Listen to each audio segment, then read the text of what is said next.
Assalamualaikum dan salam sejahtera kepada semua. Dalam video ini, kita nak belajar bab 4, polimer. Standard kandungan 4.1 polimer. Standard pembelajaran 4.1.1 menerangkan polimer. Polimer ialah molekul berantai panjang yang terhasil daripada percantuman banyak ulangan unit asas yang dipanggil monomer. Monomer ialah unit asas yang berulang-ulang dan bercantum untuk membentuk polimer. Pempolimeran ialah proses percantuman monomer-monomer untuk membentuk polimer. Okey, berikut adalah ilustrasi. Ini adalah monomer-monomer.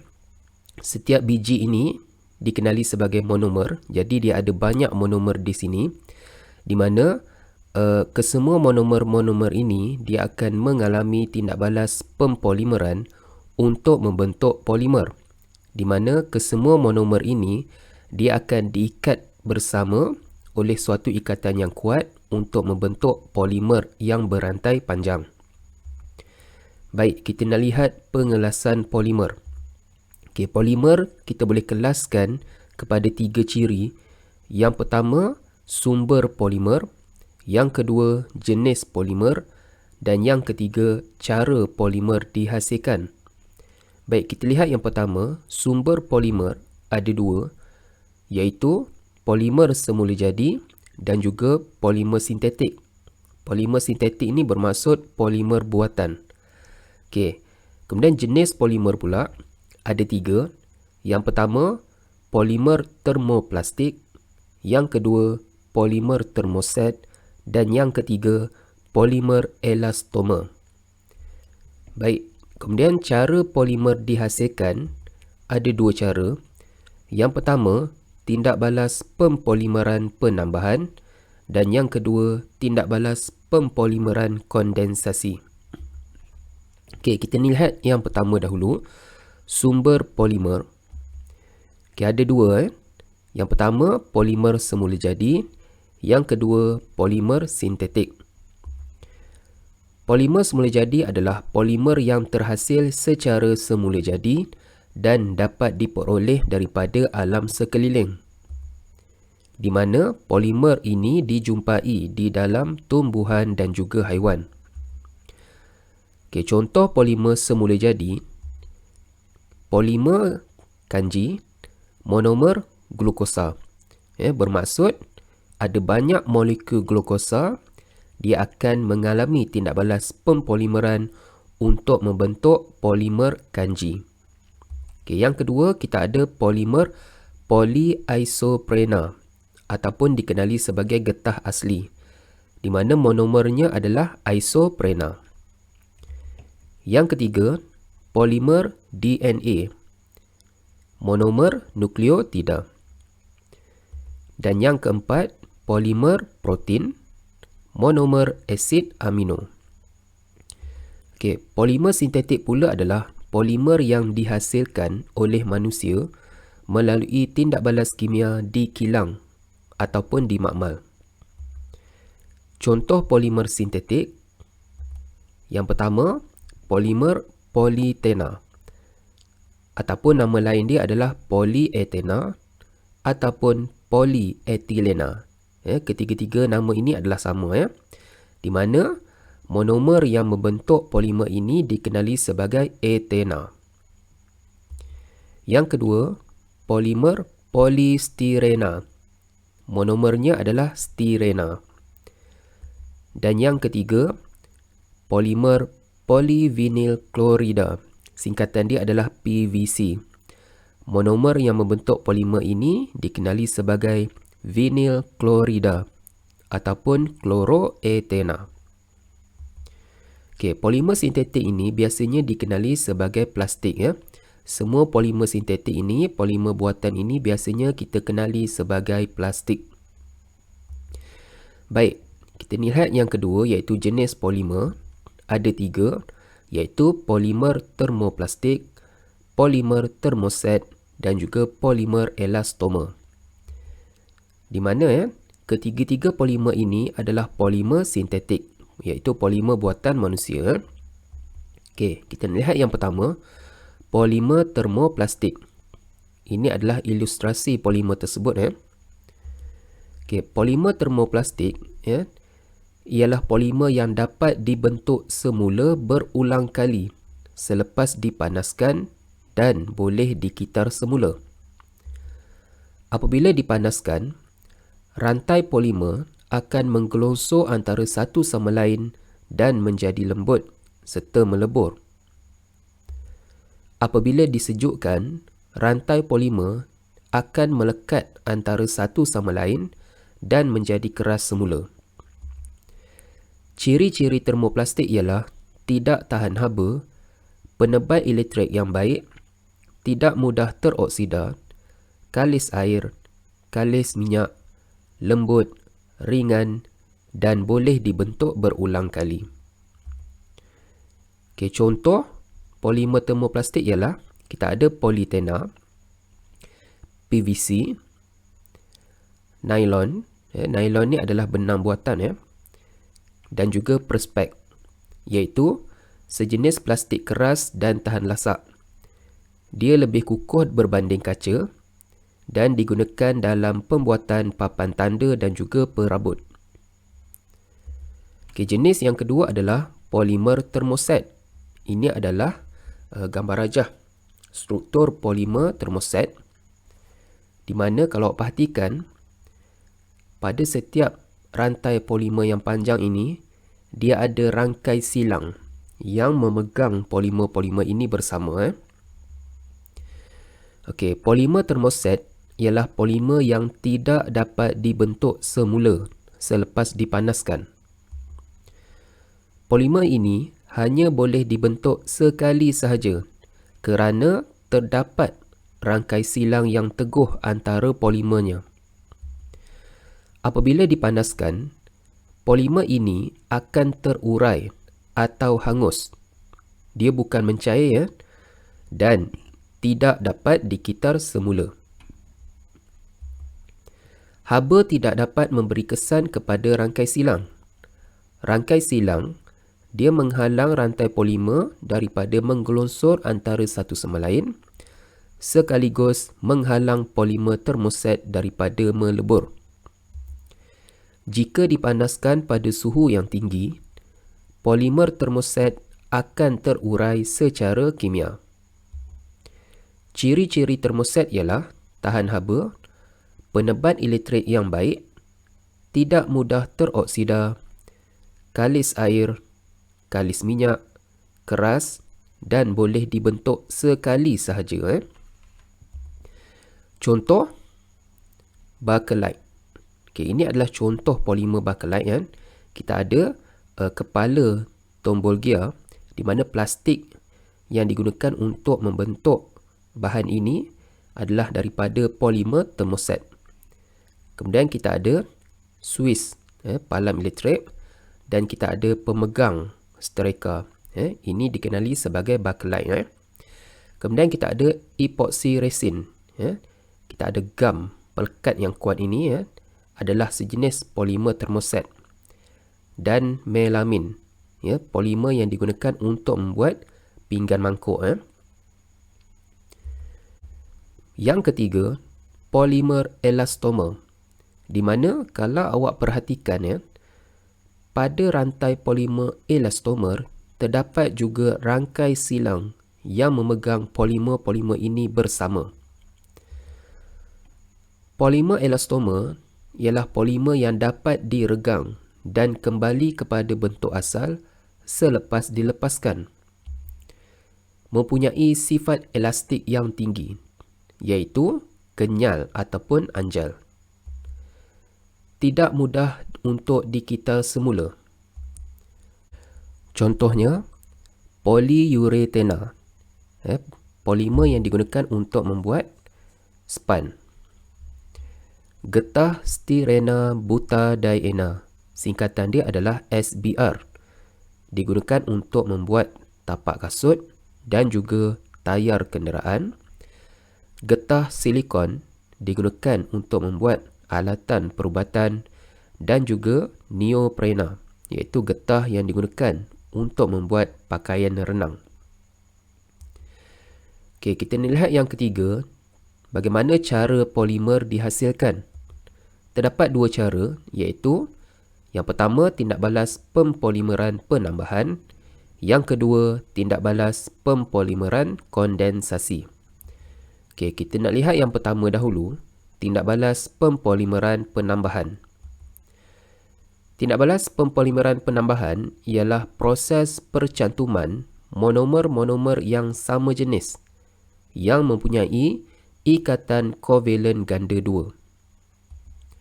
Sebagai contoh, tindak balas pempolimeran penambahan molekul-molekul etena untuk menghasilkan molekul politena. Okey, kita ada molekul etena iaitu monomer ya. Kemudian kita tambahkan dengan banyak molekul etena, ada banyak monomer. Okey. Tanda ini menunjukkan ada banyak monomer etena. Di mana monomer-monomer etena ini dia akan mengalami tindak balas pempolimeran penambahan kerana monomer-monomer ini adalah sama jenis ya. Kalau monomer-monomer itu sama jenis, jadi dia akan mengalami tindak balas pempolimeran penambahan untuk membentuk molekul politena, iaitu polimer. Ya, di mana ikatan ganda 2 yang ada pada molekul etena ini dia akan putus dan seterusnya akan membentuk ikatan baru dengan molekul etena yang bersebelahan, maka terbentuklah polimer politena yang panjang. Okey, di mana struktur ini kita boleh ringkaskan sebegini. Okey, ini adalah molekul etena. Kita tulis N di sini. N menunjukkan bilangan molekul yang sangat banyak. Kemudian dia mengalami tindak balas pempolimeran penambahan untuk membentuk polimer politena, di mana ikatan ganda 2 ini telah putus. Kemudian kita buat ikatan macam ni, kita buat kurungan. Letakkan N di sini, di mana N adalah integer yang sangat besar. Awak kena tahu macam mana nak lukis proses ini ya. Okey, semasa tindak balas pempolimeran penambahan, ikatan kovalen ganda 2 akan terputus dan akan membentuk ikatan kovalen tunggal dengan atom karbon daripada monomer bersebelahan. Seterusnya terhasillah polimer. Proses ini berlaku pada suhu dan juga tekanan yang tinggi ya. Okey. Contoh polimer yang terhasil melalui pempolimeran penambahan dan monomer yang terlibat. Okey, monomer kita ada etena. Polimernya, apakah nama polimer ini? Okey, nama dia adalah polyetena ataupun politena ataupun polyetilena. Okey, ada tiga cara macam mana kita nak namakan polimer etena ini. Ya, awak kena tahu macam mana nak lukis ya. Baik, kita nak lihat monomer yang kedua, ya, namanya adalah propena. Macam mana kita nak lukis polimer bagi propena? Okey, awak lihat contoh di atas. Okey, apabila polimer telah terbentuk, ikatan ganda 2 di sini telah putus. Jadi, maka untuk polimer propena, ikatan ganda 2 telah putus. Okey, ini adalah gambar rajah bagi polimer propena. Apakah nama polimer ini? Okey, namanya adalah awak letak sahaja perkataan poli di hadapan propena, maka nama polimernya adalah polipropena. Mudah saja. Okey, kita lihat yang ketiga, monomer kloroetena ataupun vinyl klorida. Jadi polimernya adalah, ini polimernya. Apakah nama polimer ini? Polikloroetena ataupun polyvinyl klorida. Ya, singkatannya adalah PVC. Dan yang keempat, monomernya adalah stirena. Okay, macam mana kita nak lukis polimer bagi stirena? Okey, sama saja kan. Kita hilangkan ikatan ganda dua ini. Okey, inilah polimernya, di mana nama polimer ini adalah polistirena. Okey, awak kena tahu macam mana nak lukis monomer dan juga polimer dia. Okey, kita nak lihat pula ciri-ciri polimer ini. Okey, untuk polyethena, ciri-ciri polimer ini adalah tahan lasak, kuat, ringan, mudah dicairkan dan dibentuk. Okey, antara kegunaan polyethena adalah beg plastik, botol plastik dan juga plastik pembungkus. Baik, yang kedua, polypropena. Apakah ciri-ciri dia? Antara ciri-ciri polimer polypropena adalah tahan lasak, kuat, mudah dicairkan dan dibentuk. Antara kegunaannya adalah dalam pembuatan alat mainan, meja dan kerusi plastik serta tali. Yang ketiga, polychloroethena ataupun polyvinyl chloride (PVC). Ciri-cirinya adalah kuat, keras, ringan dan boleh digunakan sebagai penebat elektrik yang baik. Antara kegunaannya adalah sebagai paip air, baju hujan, beg serta sarung kabel. Dan yang keempat, polistirena. Ciri-cirinya ialah ringan, mudah dibentuk dan penebat haba yang baik. Antara kegunaannya adalah bahan pembungkusan, cawan dan pinggan pakai buang. Okey, sebagai info, apakah benda ini? Okey, ini adalah kumpulan fenil, iaitu hidrokarbon siklik. Putaran ini bermaksud siklik, dengan formula C6H5. Boleh juga dilukis seperti ini, di mana atom karbon disusun dalam bentuk gelang.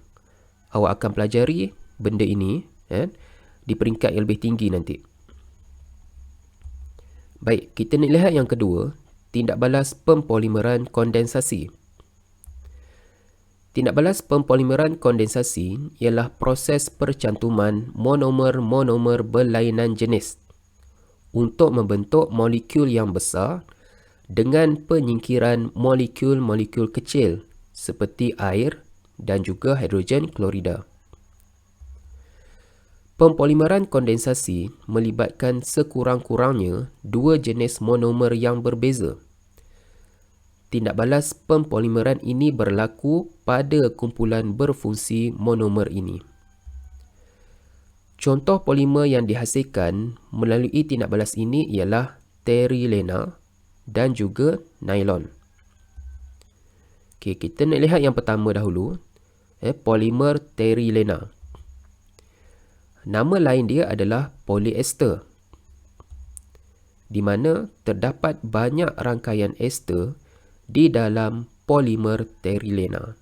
Sebab tu nama dia polyester. Poly tu maksudnya banyak ester. Monomer-monomer yang digunakan untuk menghasilkan terilena, iaitu polyester, ialah molekul-molekul diol dan diacid. Okey, ini adalah molekul diol, di mana diol tu adalah alkohol. Okey, kita ada nama molekulnya adalah 1,2-etanadiol. Ataupun boleh juga ditulis sebagai etana 1,2-diol. Kemudian monomer ini dia akan bertindak balas dengan satu lagi monomer, iaitu diacid daripada kumpulan asid karboksilik, di mana nama monomer ini adalah asid tereftalik, ataupun nama IUPAC-nya adalah asid benzena 1,4-dikarboksilik. Ada dua kumpulan karboksilik di sini. Molekul diol mempunyai kumpulan berfungsi OH, manakala molekul diasid mempunyai kumpulan berfungsi COOH. Baik, ini adalah benzena. Okay. Ada 3 cara macam mana kita nak lukis formula struktur bagi benzena. Awak akan pelajari ini dalam peringkat yang lebih tinggi nanti. Baik, jadi kalau awak perhatikan, terdapat monomer yang berlainan jenis.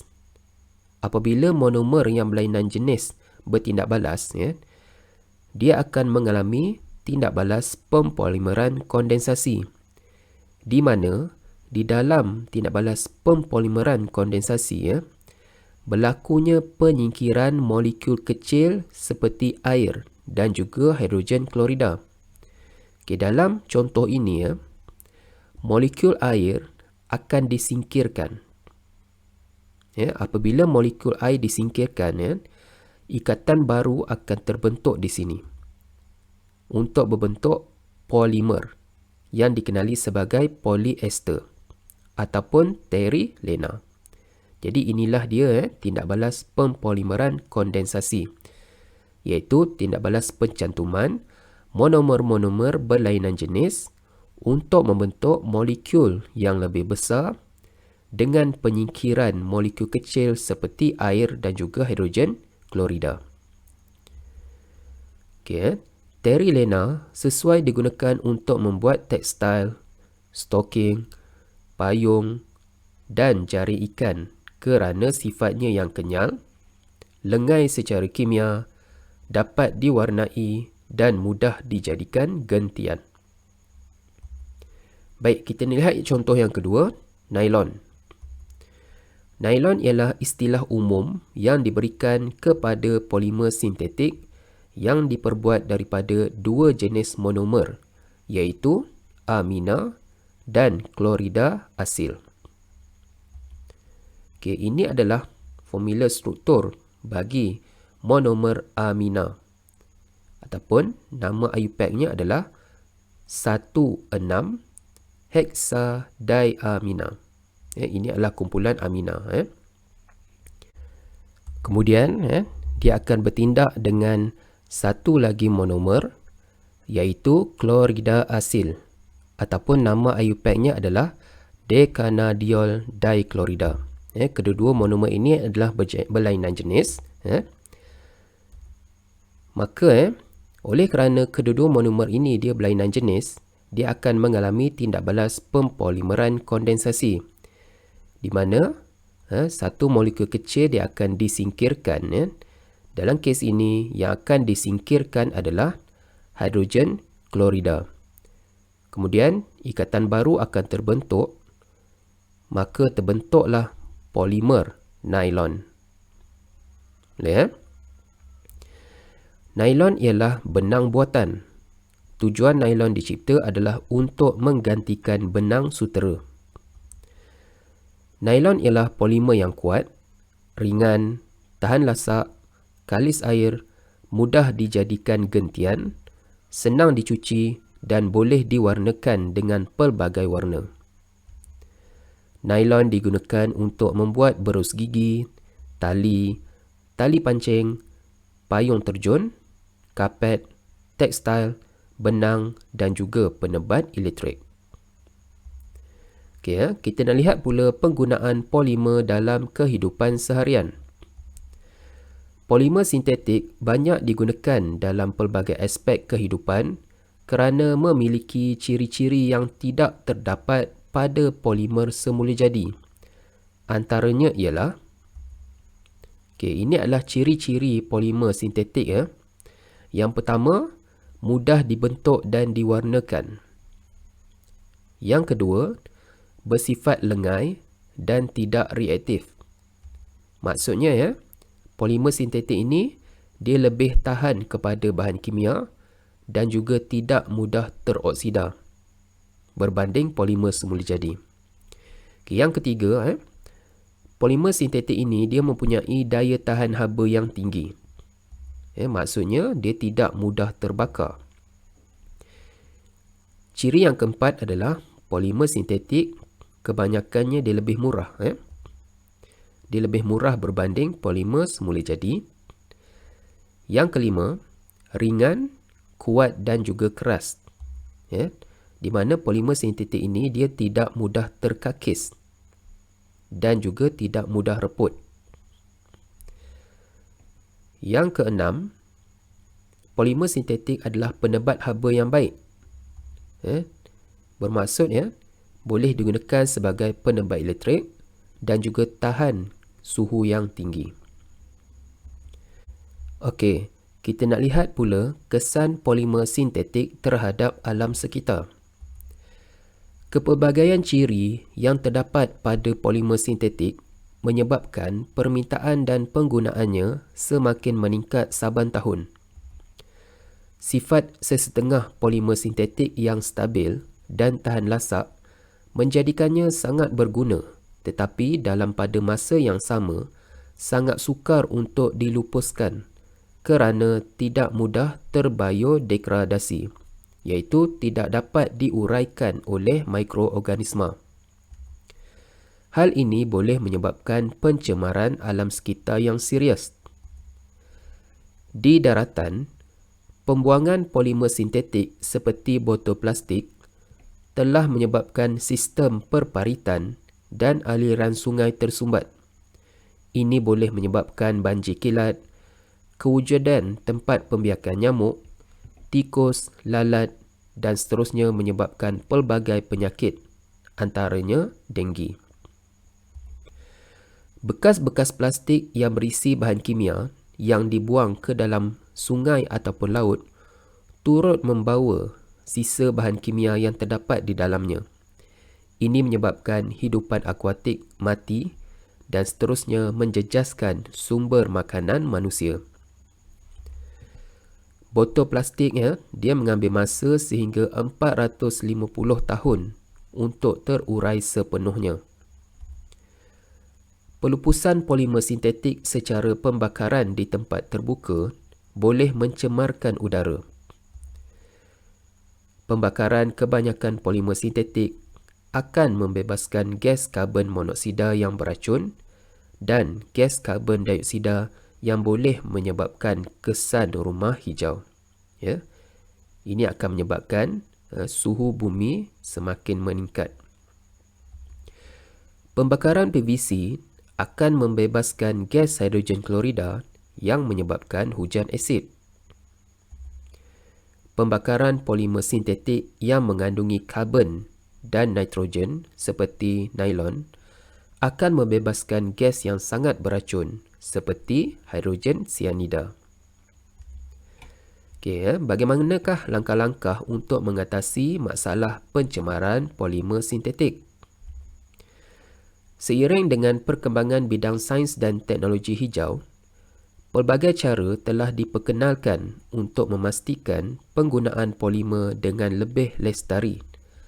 Antaranya ialah yang pertama, guna semula, iaitu yang merupakan cara termudah bagi pengguna untuk memastikan polimer sintetik tidak berakhir di tapak pelupusan sampah. Yang kedua, kitar semula. Hantar barangan polimer sintetik ke pusat kitar semula untuk dijadikan barangan lain.